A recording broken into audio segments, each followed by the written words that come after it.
بسم اللہ الرحمن الرحیم۔ بہت سے لوگوں کے میسج آئے ہیں، وہ کوئی میڈیا پہ بڑے فیمس ایک سیلیبریٹی ہیں وقار زکا، انہوں نے بھی قادیانیت کے خلاف بڑا کام کیا ہے، اور میں نے ان کا وہ کلپ سنا، وہ مناظرہ جو قادیانی اور ختم نبوت کے ایک عالم کو بٹھا کے انہوں نے بحث کروائی، اس میں انہوں نے جو خود تجزیہ کیا کہ ہمارا ختم نبوت پر ایمان ہے۔ آپ کو یاد ہوگا کچھ دن پہلے یہ جو نعرہ لگا تھا میرا جسم میری مرضی، تو اس میں بالکل ایک ڈرامہ لکھنے والے ایک شوبز کی دنیا میں بالکل ایک لبرل آدمی سمجھے جاتے ہیں، انہوں نے بڑا زبردست ری ایکشن کیا تھا۔ اس میں ان کا نام کیا تھا، ذہن سے نکل،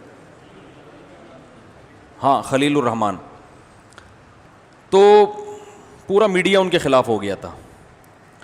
اور میں نے پھر اس کے بعد بھی بہت سارے کلپ ان کے دیکھے تو اندازہ ہوا کہ یہ آدمی بالکل تنہا ہو گیا ہے۔ تو ایسے موقع پہ ہم سب کی ذمہ داری بنتی ہے کہ ایسے کسی بھی محنت کو ہم اپریشیٹ کریں، ایسے بندے کو ہم کی حوصلہ افزائی کریں کہ بھئی ویل ڈن، آپ کے باقی کاموں کا اللہ جانے، ٹھیک ہے نا، ہم کسی برے کام کو کبھی بھی اپریشیٹ نہیں کر سکتے، ہمیں نہیں پتہ آپ نے برا کیا اچھا کیا، لیکن یہ کام بہرحال آپ نے اچھا کیا ہے۔ اور اس کی ویلیو اس لیے بھی بڑھ جاتی ہے کہ علماء کا اپنا ایک طبقہ ہوتا ہے جو علماء کو سنتا ہے، لیکن دنیا میں بہت سے لوگ ان لوگوں کو بھی سنتے ہیں جو انہی کی تقریر سے، انہی کے جذبات سے متاثر ہوتے ہیں، وہ ہمارے اور آپ کے جذبات سے متاثر نہیں ہوتے، کیونکہ ہماری بات اس طبقے میں نہیں پہنچتی ہے جس طبقے میں اس طرح کی سیلیبریٹیز کی باتیں پہنچتی ہیں، اور اس پر اثر زیادہ ہوتا ہے۔ تو یہی وقار زکا صاحب نے جو قادیانیت کے خلاف کام کیا ہے، تو اس پہ بہرحال ان کو اپریشیٹ کرنا چاہیے۔ قادیانیت اس ری ایکشن سے جو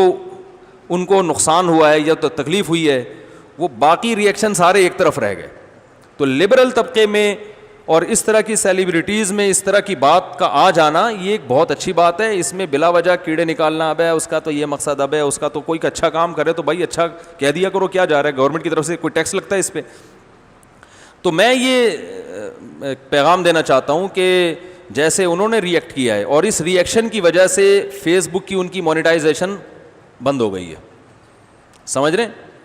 اتنا زیادہ احتجاج ہوا ہے اس پر کہ وہ فیس بک کی مونیٹائزیشن بند ہو گئی ہے۔ تو باقی جو ہماری جو سیلیبریٹیز ہیں جو میڈیا پہ آتے ہیں وہ بھی الحمدللہ مسلمان ہیں، تو ان کو بھی چاہیے کہ اس معاملے میں وقار زکا کا ساتھ دیں۔ وہ لوگ ساتھ نہیں دیتے تو اپنے طور پر ایک کوئی ویڈیو ریکارڈ کروا لیں کہ بھائی ہم اس مسئلے میں ہم جیسے بھی ہیں بہرحال کلمہ گو مسلمان ہیں، ہم ختم نبوت پر ایمان رکھتے ہیں، رسول اللہ صلی اللہ علیہ وسلم کو آخری نبی سمجھتے ہیں۔ دیکھو حدیث میں آتا ہے کہ جس کے دل میں رائی کے دانے کے برابر بھی ایمان ہوا، بالآخر اللہ اسے جہنم کی آگ سے نکالیں گے۔ آپ صلی اللہ علیہ وسلم نے فرمایا کہ جب سفارش شروع ہوگی نا، نبی صلی اللہ علیہ وسلم شفاعت کریں گے، یار اے اللہ فلاں فلاں لوگ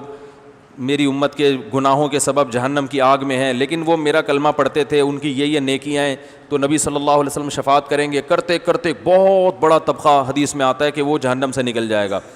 تو آخر میں اللہ فرمائیں گے اب کوئی ہے سفارش کرنے والا، تو کوئی بھی اب مزید شفاعت کرنے والا نہیں ہوگا، تو اللہ تعالیٰ فرمائیں گے هل يبقى الا الرحمن، ابھی رحمان باقی ہے،